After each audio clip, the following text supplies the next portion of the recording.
त्यो हिसाबले गरेर रहँदाखेरि अहिले मलाई इन्जिनियरिङलाई एउटा वेस्ट एउटा आर्किटेक्चर हो भन्ने हिसाबले यसलाई अलिकति इन्जिनियरिङ एउटा जुन ग्रिन कन्स्ट्रक्सन ग्रिन मेटेरियल अब ग्रिनसँग अब इन्जिनियरिङ मेरो ब्याकग्राउन्डमा 12 वर्ष पढेको इन्जिनियरिङ होइन लाइफको एउटा टिकट भन्दा पनि पढेको हो 12 वर्षको मेरो लाइफलाई हामीले अबको बाँकी लाइफ भनौँ न अब म 2002 सालमा नेपाल फर्केको त्यसपछि कन्टिन्युसली लागिरहेको र अहिले हामीले यसलाई अब हामीले green construction green material green structure green थटमा जानुपर्छ भन्नेमा अलिकति अहिले क्याम्पेनिङमा म रमाइरहेको छु भन्नुपर्छ जस्तो लागि भर्खर हामी नचाहिने वेस्ट क्रिएट हुन्छ जस्तै डिजास्टर वेस्टको हामीले कुरा गऱ्यौँ डिजास्टरबाट निस्किने एउटा भूकम्प जाँदा यो घर सबै भत्किँदाखेरि यो जस्ट इमेजिन कति तिम्रो फोहोर एकैचोटि निस्किने अनि त्यो लगेर सुइसु लगेर फाल्ने अथवा बारीको किनारा राखेर सब लगाएर लग्ने त्यो त्यसलाई कसरी रियुज गर्न सक्छन् मदर अर्थ भनेर हामीले एउटा यो जुन पृथ्वी भनेको आमा भन्छौँ हामी अनि धरती माता भन्छौँ हामी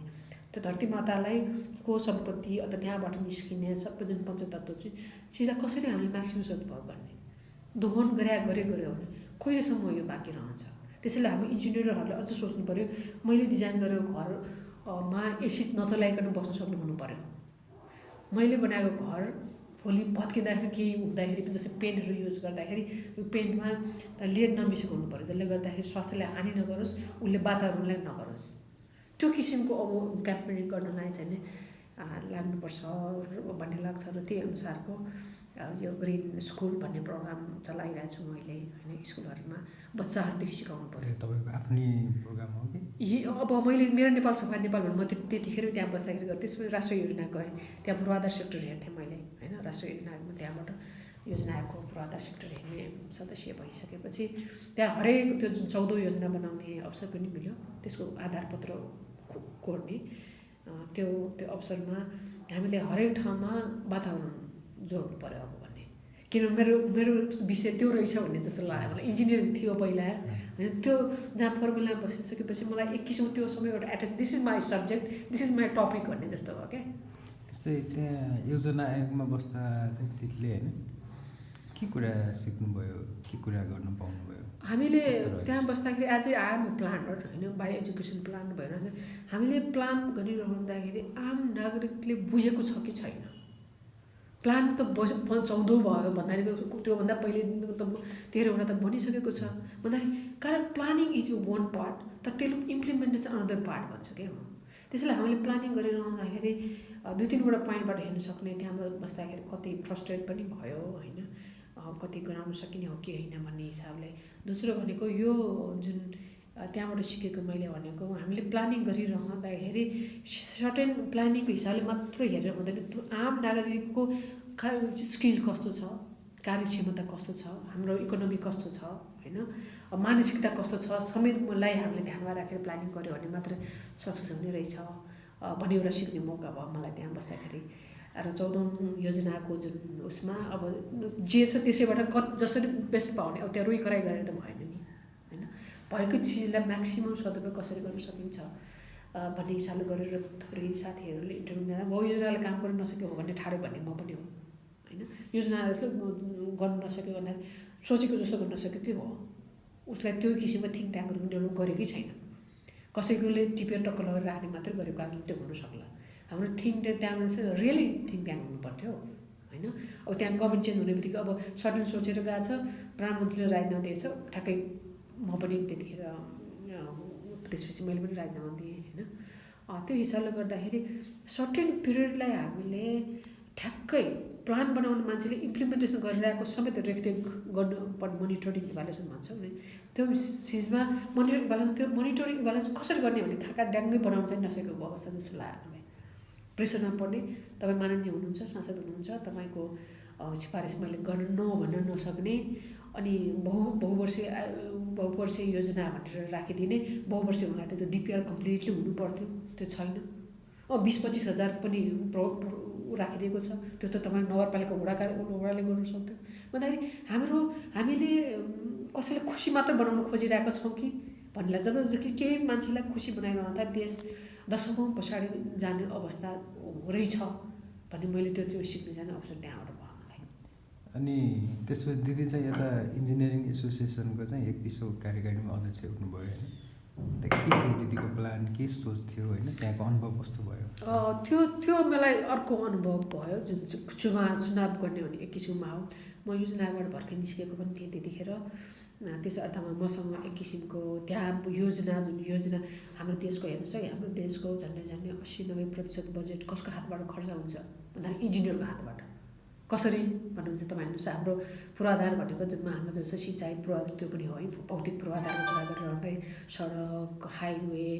रेलवे, कुलो होइन, विद्युत, हाइड्रो पावर, यो त सबै पूर्वाधारको कुरा हो नि। अनि तपाईँ नगरपालिकाबाट हुने पूर्वाधारको हेर्नुहोस् इन्जिनियरबाट हुन्छ, त्यो सबै कोबाट इन्जिनियरको हातबाट हुन्छ भन्दाखेरि त्यो इन्जिनियरलाई इम्पावर नगरेसम्म अनि हामीले के को सोच्छौँ भन्ने हिसाबले मलाई प्रपोज गरेँ, त्यहाँ तिमी अध्यक्ष उठिदिनु पऱ्यो भनेपछि आफूले जानेको चिज होइन, यदि म उठ्दाखेरि कसैलाई राम्रो हुन्छ भने त्यो फिल्ड गर्न सक्छु पनि भन्ने लाग्छ मलाई भन्ने हुँदाखेरि म त्यो गरेर त्यसमा अनुभव चाहिँ कस्तो भयो भन्दाखेरि अब त्यतिखेर अब पाँचजना अध्यक्षहरू पनि उठिरहेको पनि हुनसक्थ्यो। मलाई कस्तो लागेको थियो भन्दाखेरि इन्जिनियरिङ सेक्टरमा एकजना महिला पनि उठिरहेको छ, त्यो पनि सर्टेन सम्भव मैले आफूलाई प्रुभ गरेँ जस्तो पनि लागिरहेको थियो। तर त्यति हुँदाहुँदै पनि नपुग्ने रहेछ भन्ने त्यो अर्को लेसन भयो। एउटाले ठिक्क हुन्छ भन्ने, तर सर्टेन आफ्नो ग्रुपै हुने रहेछ त्यो होइन, चुनावै हुने रहेछ भन्ने लागेर हुनसक्छ त्यो त्यतिखेर अब 5वटामा डिभाइड पनि भयो होइन, लेफ्टिस्ट र यो डेमोक्रेट्सहरूको भयो, लेफ्टिस्टहरू 5 टुक्रामा बाँडे, त्यसो हुँदाखेरि पनि त्यो भएको हुनसक्छ। तर सर्टेन मतलब त्यहाँ हुँदाखेरि इन्जिनियरहरूको सेक्टरमा मैले गर्न सक्ने, मैले दिन नसक्ने नपाउने भएँ भन्ने मलाई एक किसिमको खेद भयो भने अर्कोतर्फ मैले कमिटमेन्ट के गरेको थिएँ, म 2 वर्ष म जितेको खण्डमा 2 वर्ष म कुनै पनि मलाई भोलि एम्बासडर बनाएर पठाए पनि, मलाई भोलि अझ योजनाको उपाध्यक्ष दिन्छु भने पनि म बन्दिनँ। म पब्लिकली मैले पब्लिक सोसियल मिडियामा कमिटमेन्ट गरेको थिएँ जबसम्म त्यहाँ रहन्छु म फुल टाइम, किनभने मलाई एक्सपोजर पाउनुको लागि म अध्यक्ष बन्न जान लागेको होइन, किनभने म नेसनल प्लानिङ कमिसनको सदस्य भइसकेको थिएँ होइन, उताको जिएम बनिसकेको थिएँ, यताको इडी बनिसकेको थिएँ भन्दाखेरि त्यहाँ गएर मलाई चिनाउँछ। म आफै पनि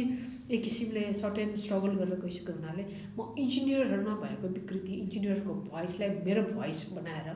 त्यसमा लानु सक्छु भन्ने लाग्छ। तर विडम्बना भनौँ या अब इन्जिनियरहरू सबैकै इन्जिनियरिङ क्षेत्रकै विडम्बना भनौँ, त्यतिखेर जित हातमा परिएन। त्यसले गर्दाखेरि मलाई लाग्छ इन्जिनियरिङ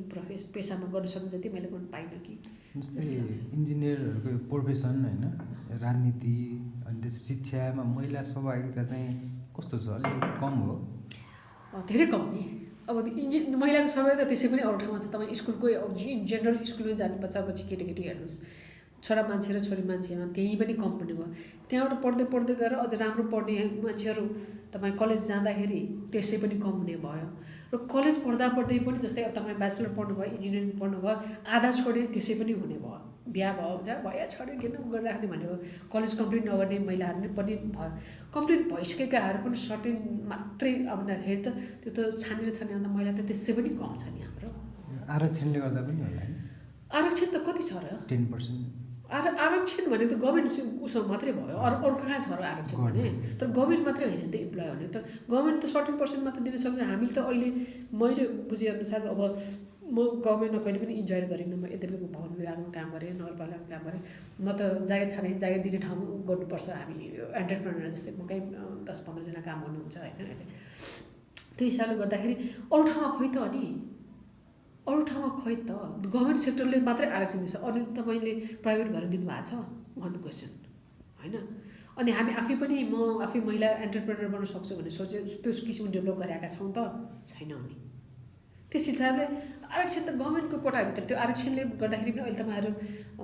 महिलाहरू अब गभर्मेन्टको टप लेभलमा हाम्रो सचिवहरू हेरेर 1-2 जना अहिले त्यही उद्योग मन्त्रालयमा एकजना हुनुहुन्छ होइन, अब यो के भन्छ महानिर्देशकज्यू हाम्रो सिँचाइ विभाग महिला हुनुहुन्थ्यो, उहाँ त्यहाँबाट पनि केही समयमै निस्किनु भयो गेम होइन। महिलाहरूलाई अझै पनि गाह्रो छ नि, महिलाले हेर्ने दृष्टिकोण त अझै पनि फरक छ नि। एकदम त्यसको कारण फेरि म पुरुषहरूको कारण मात्रै भन्दिनँ है, म फेरि हनेस्टली भन्नुपर्दाखेरि हामी महिलाकै कारणले पनि हो के। तपाईँ इन्जिनियर भइसकेको महिलाले म यो ठाउँमा जान्नु त्यो ठाउँमा जान्नु गाह्रो साह्रो भन्न पाइयो त? पाइएन नि। त्यही किताब पढेर तपाईँले पनि पढ्नु भएको त्यही किताब मैले पढेको होइन र फिजिकली होला म अलिकति म तपाईँभन्दा कम होला तर यसको अर्थ यो होइन कि हामी महिलाहरू सक्दैन भनेर जहिले पनि पछाडि परिराख्नु घर हेर्नुपर्छ यो गर्नुपर्छ त्यसैले पुरुषहरूलाई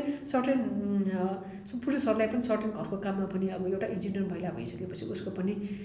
पुरुष इन्जिनियरको अथवा श्रीमानको पनि त कर्तव्य होला त्यो चाहिँ नि अब कन्भिन्स पनि गर्नु पऱ्यो त्यो हाम्रो समाजकै परिवर्तनको कुरा छ त्यो अहिले होइन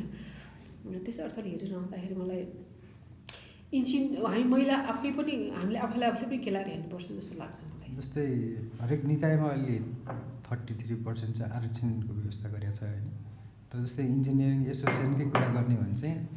एकजना सकोषाध्यक्ष महिला हुनुहुन्छ होइन त्यहाँनिर महिलाहरू आफै अगाडि आउन नसके हो अथवा आउन नदिएको हो दुइटै हो भन्छु त्यो इन्जिनियरिङ मात्र के गर्नु तपाईँ नेपाल गभर्मेन्टको कुरा हेर्नुहोस् न फर इक्जाम्पल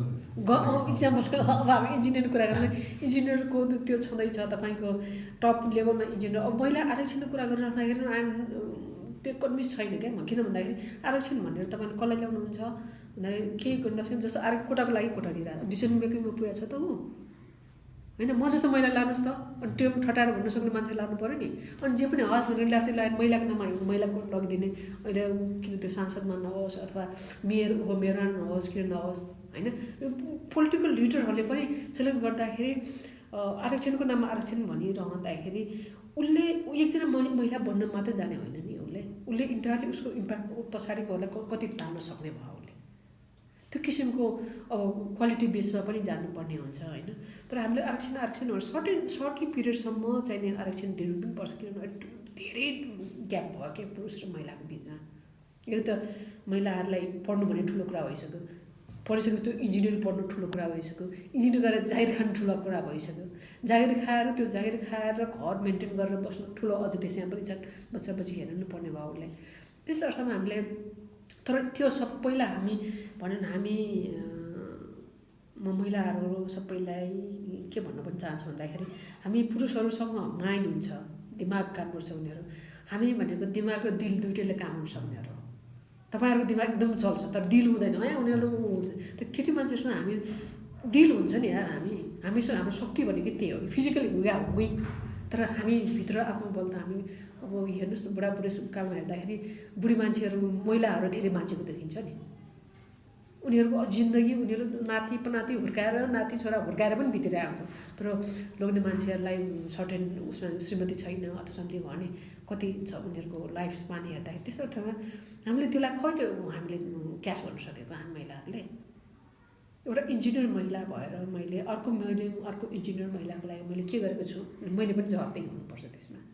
खै त मैले गरेको छु त उनीहरूको लागि त्यो जब क्रिएट गरिदिने सर्टेन फर्म दिएको छु त भनेर चाहिँ मैले आफूले प्रश्न गर्नुपर्ने पनि बेला छ अहिले जस्तै त्यतिकै चाहिँ इन्जिनियर महिलाहरूलाई चाहिँ सुझाव के छ सबभन्दा पहिले त हामी क्वालिटीमा बेस गरौँ हामी महिलाहरू कहिले नसोचौँ किनभने महिला भने के सोच्छ मैले अघि भनेको चाहिँ एउटा चिजमा कम होला एउटा चिज बढी छ नि हामीसँग त्यसैले हामी उनीहरू जहिले नै पढेको छन् र सबभन्दा पहिले आत्मबलै भन्छ म I can do I wish to finish भन्ने हिसाबले हामी जस्तोमा पनि युज गर्न सक्छौँ भन्ने जाने हो महिलाहरूलाई एउटा भन्नु दोस्रो भनेको सिक्ने क्रम कहिले नछोड्नुहोस् होइन एकचोटि मैले डिग्री ल्याएको छु पिएचडी गरिसकेको छु प्रोफेसर भयो फिनिस भन्ने बस्यो भने हामी कोही काममा लाग्ने हुन्छौँ अपडेटेड हुन्छौँ भनेर हामी बिक्री हुनछ त्यही जागिर खानको लागि मात्र नपढौँ भन्छ म केही कन्ट्रिब्युसन गर्नु महिलाहरूले गर्यो भने महिला बस्यो भने यसो गर्न सक्छ भन्ने एक किसिमको उदाहरण हामी बनाउँ भन्ने म भन्न चाहन्छु र सबभन्दा पहिले महिलाको आमा बुवा अथवा फ्यामिली मेम्बरलाई भन्न्छन् उहाँलाई साँच्चै इन्जिनियर बन्ने वातावरण पनि हामी दिउँ भन्ने लाग्छन् त्यो दिने वातावरण भने फेरि म महिलाकै हिसाबले पढिन्छु किन मैले छोरीलाई कसरी हुर्काइरहेको छु छोरालाई कसरी हुर्काइरहेको छु छोरा र छोरी दुईजना फाइट गऱ्यो भने म कहिले पनि भन्दिनँ कि म मिलाउँदिनँ उनीहरूलाई तिमीहरू के छ तिमीहरू सल्टाऊ त्यो छोरी दिदीलाई त्यसो गर्नुहुन्छ भने छोरालाई कहिले भन्दिनँ किनभने छोरीले पनि आफै फाइट गरेर हुन्छ मलाई जहिले पनि आरक्षण चाहिन्छ मलाई दाइले पिट्यो दिदीले पिट्यो भनेर बस्ने होइन नि यु फाइट बच्चादेखि नै भन्छु म क्या म फाइट गरेर जाऊ न तिमी अब हामी कस्तो छोरीले चाहिँ जहिले पनि बाहिर ढिलोसम्म घुम्नु नआउने भने के कारणले भयो हाम्रो छोरालाई रङली पढाएर हो कि त्यसो होइन त्यो भन्दा त्यो त हामीले समाज कस्तो बनाएको छ सबभन्दा बढी त है सरी टु से हामी महिलाहरू नै हो क्या हामी ठुल्ठुलो होटलमा गएर भाषण नगरौँ भन्छु महिला दिवस भन्छन्, हामी महिलाको कुरा गरिरहेको हुन्छौँ, दूरदराजको महिलाको कुरा गरिरहँदाखेरि त्यो दूरदराज मान्छेले पत्तो पनि पाउँदैन छैन के को बारे कसको बारेमा कुरा गरिरहेछ। अनि हामी फाइभ तारे होटलमा बसेर भोज खाएर हामी महिला हकीको कुरा जस्तो कि त्यहाँ उनीहरूलाई एउटा गाउँ पानी लिनलाई घन्टौँ हिँड्नुपर्छ। पढ्ने कुरा छोड्नुहोस् न तपाईँ, 9-10 बजीसम्म काठ बोकेर हिँडिरहेको मैले देखिरहेको छु दाउरा बाल्नको लागि। भन्दाखेरि उनीहरूको हकीको लागि त्यो त पढाउनु पऱ्यो भने त्यहाँको आमाहरूले पहिला सिक्नु पऱ्यो। आमाहरू त मेरो घरमा मेरो छोरी अमेरिकामा किन अहिले पढाइरहेको छु मैले, मलाई बाउले जे शिक्षा दियो मैले त्यही दिने हो उसलाई। मेरो बाउले त्यसै भनेको थियो, छोरीले दाइजो पनि थियो। मेरो छोरीलाई भन्छु तिमीलाई अमेरिकाको बेस्ट युनिभर्सिटी पढाइदिने, यु गो देयर, तिमी वर्ल्ड क्लासको मान्छे बनेर आऊ, म नेपाल क्लासको पढाएको छु, तिमी you should be the world class lady होइन। त्यसको लागि इन्भेस्ट गरेर हामीले घर बनाइदिन सकेका छैन, हामीले दिन सक्दैन एजुकेसनै हो त्यसलाई। छोरीलाई र छोरालाई फरक भन्ने नै होइन, छोरा पनि चाहन्छ उसले जहाँ पढ्छु भनेर पढाइदिने हो त्यसलाई। हामीले कमाएको भनेको हाम्रो सबभन्दा पहिलो दायित्व हुने छोराछोरी हो, छोराछोरी पछि त समाज हो नि होइन। समाजलाई त्यसको दिन पहिला आफै नबनेको अनलाइन बनाउन सकिँदैन। त्यस अर्थमा आमा बुवा सबैले सबभन्दा बढी त आमाले भन्छु म। अझ आमा एउटा बुहारी पनि हो होइन, उसले आफ्नो बुहारीलाई कसरी ट्रिट गर्छ त। अब बुहारी चाहिँ दिनभर यसरी काम गरेर दुनियाँ गरेर पनि घर गएर खाना पकाउनै पर्ने रे, अनि छोरा आउने बित्तिकै भात पकाउनु भने चट्ट आएर चियाका ल्याइदेऊ भन्ने गर्ने, त्यो फेरि कति न्यायोचित भयो त भन्ने हिसाबले अलिकति हामी पहिला महिलाहरूले पनि सोच्छौँ, चेन्ज ल्याउने हामी महिला नै मान्छौँ। पुरुषहरूलाई हुर्काउनु चाहिँ एउटा छोरा तपाईँ बढी सोच्नु न, तपाईँ आमा बाबुसँग भन्दा आमासँग बढी बिताउनु भएको छ समय सानो बेला हो कि होइन भन्नुहोस् त। आमासँग बिताउनु भएको छ, त्यसपछि बिहापछि श्रीमतीसँग बस्नु भन्दाखेरि एउटा लोग्ने मान्छेलाई कसरी ट्र्याकमा ल्याउने भने मेरो छोरालाई कसरी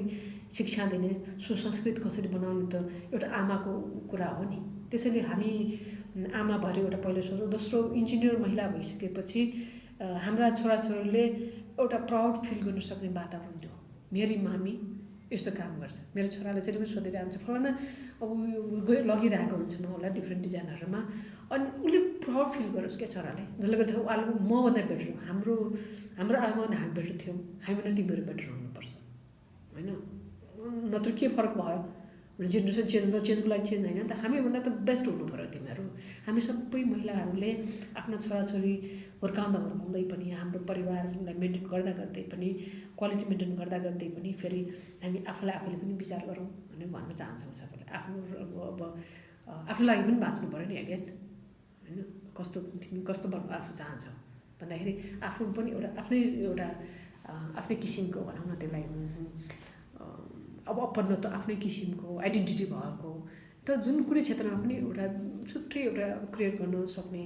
बन्न चाह्यो भने नसक्ने भन्ने छैन भन्ने लाग्छ। हामी रमाएर टिभी सिरियल मात्रै हेरेर 10-5 बजाएर अफिसमा कति काम गरिदिएका छौँ त्यो सोचौँ हामीले। त्यसरी समाजले कति फाइदा ल्याएको छ मेरो इन्जिनियरिङ पेसाबाट भन्ने हिसाबले हामीले सोच्दाखेरि आई थिङ्क समाज परिवर्तन छिटो हुन्छ जस्तो लाग्छ। किनभने हामी भनेको इन्जिनियर भनेको त तपाईँको एउटा होइन एउटा हाई क्लासको सोसाइटीको एउटा प्रतिनिधि हो नि। हामीबाट समाजले त धेरै पाइरहेको हुन्छ नि। अब तपाईँ कन्ट्र्याक्टरै बनेको भयो भने तपाईँले कस्तो किसिमको इन्जिनियर धेरै यो निर्माण व्यवसायमा पनि छन् होइन, सरकारी अफिसमा छन्, प्राइभेटमै छ भन्दाखेरि हामी कमाउनुको लागि मात्र काम त जसले पनि गरिरहेछन् यार। What is the difference between the engineer and others then होइन। हामीले मैले बनाएको भने ढुक्कसँग गर्व गर्न सक्ने किसिमको काम चाहिँ सानै चिज किन नहोस् हामीले गर्नुपर्छ भन्ने लाग्छ।